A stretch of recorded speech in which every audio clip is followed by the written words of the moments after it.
How we doing out there today, 49ers faithful? Drew Kerr here, host of 49ers Sports Talk. In today's episode, we're going to be taking a look at Brandon Aiyuk and Deebo Samuel and which one will be the 49ers wide receiver one this season. Please stay tuned and enjoy. We still the same ones. When it come to chats, we don't take none. Badman Jamaican. Trinity global sensation. Mob until the day come, yeah, till the day come. Red, white, black flag, daddy gon' shake some. Green, yellow. Okay, everyone. First, just want to thank you for being here. Thanks for viewing the channel. If you're new, please make sure to subscribe and also like the video. It does help. Thank you. Today, I'm going to talk about a few different aspects of both these receivers, Brandon Aiyuk and Deebo Samuel. The first thing I want to do is dive into some of the stats just to look at that, just the black and white of everything, and we'll go from there. So I'm going to start with Brandon Aiyuk, and we'll just look at the hard numbers, career numbers first, and then we'll go into last season just to kind of look at them. We all know that Deebo Samuel said he had an off season, so if what his stats are an off season, we can only expect improvement from there. So Brandon Aiyuk has played 46 games in the NFL. He has 194 receptions for 2,589 yards. His yards of reception are 13.3, and he has 18 touchdowns in his career so far. And so that's pretty good. He came in 2020. And go ahead and scroll down here. His rookie season... let me switch over to regular season. His rookie season, he had 748 yards. So he was pretty much a true wide receiver too. Same in 2021. I think he was banged up a little bit his rookie year here and there. I can't recall, but he must have if he only played in 12 games. He had 60 receptions, though. His average was a lot shorter. That's large in part to quarterback play. He had 5 touchdowns both in 2020 and 2021. And he did have some rushing yards. He did a couple jet sweeps here and there his rookie year. And those were pretty decent. So, but last year he went over the 1,000 mark. He was targeted 114 times. He had 78 catches for 1,015 yards, 13-yard average, 8 touchdowns. And he had a 68% catch rate, which was the highest in his career. It was very noticeable that he was starting to get a lot more separation against defenders. He really shined in the playoffs. So, yeah, he did get one jet sweep last year. I think it was against the Bears, maybe. Anyhow, yeah, so really good there. His playoffs numbers, 2021, were decent. 9 catches for 135 yards. Didn't have any touchdowns. And then last year, just 6 receptions. And... yeah, he wasn't targeted as much last year in the playoffs as he was the regular season. So I'm going to jump over to Deebo now. Deebo's stats are going to be a lot higher, a lot better. He has played 51 games, and he was injured quite a bit. He throughout his career he's just been banged up, and that's offensive scheme and him playing running back. So yeah. 223 receptions for him in his career, 3,230 yards receiving, a 14.5-yard average, and 12 receiving touchdowns. This is where Deebo's dual threat ability comes into play. He has had 123 rushes, pretty significant, for 782 yards and 14 touchdowns rushing. So he actually has more touchdowns running the ball than he does receiving. So keep that in mind as we move forward here. I'm going to scroll down, and so regular season, his numbers are better receiving in terms of average, at least in 2021. Last year, it wasn't as much.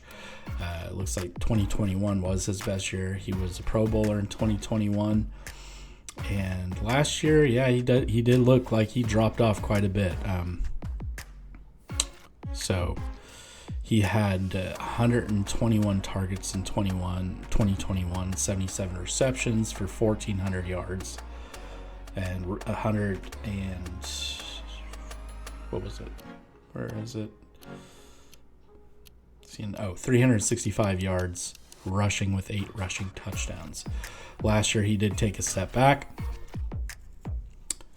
94 targets. I think it was large in part to Aiyuk getting a lot of attention. He was open quite a bit. He only had 632 yards rushing and 232 yards. I'm sorry.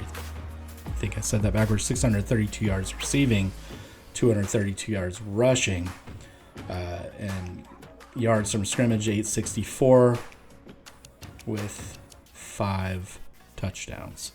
So Deebo definitely took a step back.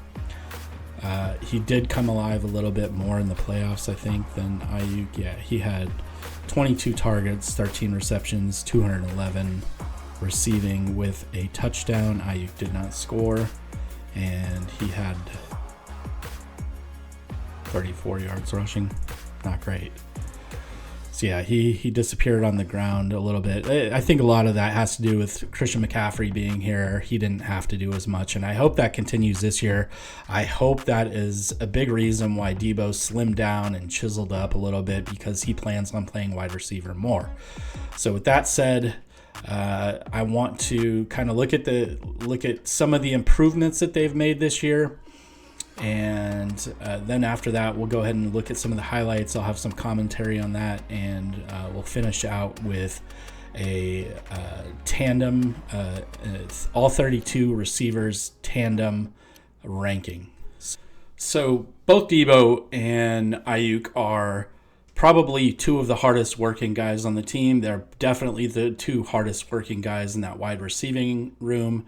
Not to slight anything that Juwan Jennings or Danny Gray or any of the other guys have done, but these two guys do set the tone. They set the mark for what a pro should look like, and they both have fine-tuned their skill set. In Deebo's case, he has fine-tuned his body. Last year, I don't think he was in the best shape of his career, but I do think that this season he's coming in the best shape of his career. He's looking better on the field. He's looking quicker. He's looking more nimble. He's looking explosive. So I think he's going to be in for a huge season. If he can stay healthy, Deebo is the ceiling is very high. That being said, I think Brandon Aiyuk, just from a receiving stance, he's really refined his craft. He's really honed in on route running. I'd put him up there with Devontae Adams and some of the best route runners in the NFL. His quickness and speed is bar none great, and his awareness is great. His feel for space is going to be great. All the beat writers, everybody has been raving about how well he has looked in training camp. Granted, it's only practice, but if the number one defense and very good professional cornerbacks are having trouble covering Brandon Aiyuk, people who are lesser than the people he's going to face, because Deebo's going to draw attention, Kittle's going to draw attention, our slot guys are going to draw attention, Ray McLeod, Juwan Jennings, Danny Gray, those guys have all gotten better. They've all elevated. So I don't think there's going to be many double coverages, at least early on in the season, for Brandon Aiyuk, but he's going to explode this season. I feel like he's going to elevate into a top 5 receiver in the NFL. And he's kind of flying under the radar right now. The NFL's not really giving him many props or anything like that, but I think he's going to explode this season. We've seen a lot from him, a lot of athleticism that it's just like one of the moments that sticks out to me, and probably you as well, when he hurdled that Eagles defensive back, and he was like 10. It looked like he was like 10 feet up in the air. So I think that both these guys are primed to have great seasons, but it's still kind of one of those things, like which one of them is going to be wide receiver one. From a receiving standpoint, kind of have to give it to Brandon Aiyuk. I would give it to Brandon Aiyuk just in terms of playing receiver. Deebo gives you a lot more, of course. Deebo can come in. He can spell Christian McCaffrey if need be. His jet sweep ability is great. His juking ability is great. So their skill set's very different. So it's really hard to quantify who's going to be the wide receiver 1 on this team. I want to take a look at some of the highlights just really quick, a little bit of commentary there. But I want you guys to leave in the comments what you think is who's going to emerge as the wide receiver 1, and that's the whole point of this post. And I'd really like some discourse in the comment section, and I'd really like you guys to chime in on who you feel is going to be wide receiver 1 this season. So we're going to start here with Brandon Aiyuk. As you can see on this play, he does have jet sweep ability too. They don't do it as frequently as they do with some of the other wide receivers, but just to keep people honest, they will do that. That space that I was talking about earlier, there's an example of it. I think that was a choice route. He read the defense, and he's just as wide open as you can get. He knew where everybody's going to be. And he will go up and grab a ball despite who is behind him. There's no fear there. Lance got that one there in a hurry, right on the numbers. I love Trey Lance's potential, and I believe the organization does too. Still, he's still just a little bit too raw. You can't get unraw unless you play. Who knows if he'll have his chance this year, but it's neither here or there. I think this was an illegal pick, but I think we may have got away with one. Deebo was definitely on that defensive back before Brandon had the ball.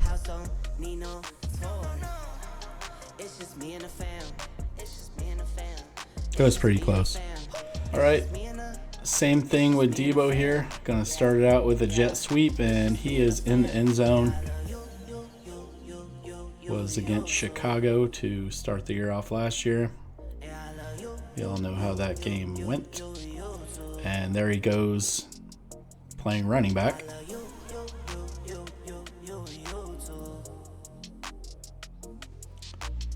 Still pretty amazing to me that we have not one but 2 guys that are this versatile. I can't think of another team. Well, maybe the Bills back in the day when they had Kenneth Davis and Thurman Thomas. But I can't ever think of a team that has had 2 players like that on the same roster. And maybe there are some elements of the K-Gun offense to this one.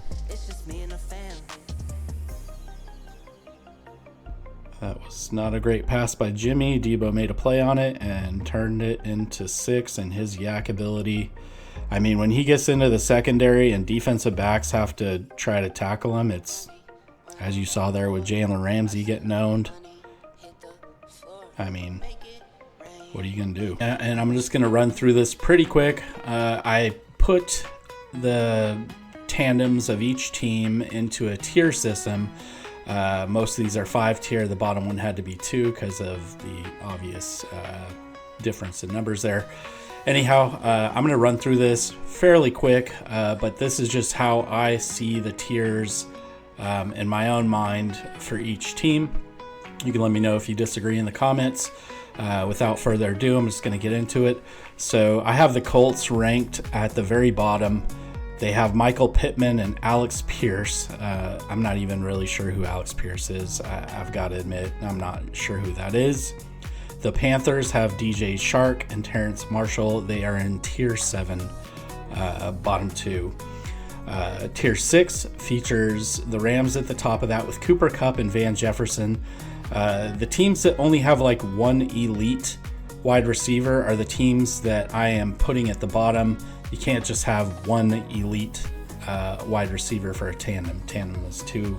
Van Jefferson's not great. So then I have Marquise Brown and Rondale Moore. He's injury prone. Marquise Brown is flashy and inconsistent. Kadarius Toney for the Chiefs and Marquez Valdez-Scantling. Granted, Mahomes is going to make those guys better, but on their own, I'm not seeing it. Nico Collins and John Mechie for the Texans. They're going to have a rookie quarterback. Not that that makes the tandem either, but they are not in the top tiers, at least to me.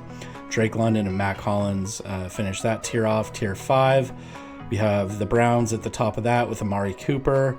Amari Cooper's good. He's getting a little old. Donovan Peoples-Jones is decent, but not great. Jets, again, quarterback, going to make those guys better. Vikings, Justin Jefferson's arguably the best, one of the best wide receivers in the NFL, but he has a rookie paired with him, Darius Slayton and Paris Campbell. And then the Raiders, again, Devontae Adams, top 5 receiver. Jacoby Myers, probably not even in the top 40, maybe 50. I don't know. Not great. Titans are at the top of tier 5. They got DeAndre Hopkins. Treylon Burks is a lot like Deebo Samuel. Hopkins has regressed a little bit, and that could have been due to the team he was on. So we'll see how he fares in Tennessee. Cowboys, CeeDee Lamb and Brandon Cooks. Brandon Cooks is old, veteran, but he'll add something. CeeDee Lamb, in my opinion, is slightly streaky. Then the Commanders, Terry McLaurin, Jahan Dotson. Patriots, Devontae Parker, Juju Smith-Schuster. I can never say that without saying Schmith. Packers, Christian Watson, Romeo Doubs. Tier 3, we have the Broncos have Cortland Sutton, Jerry Jeudy.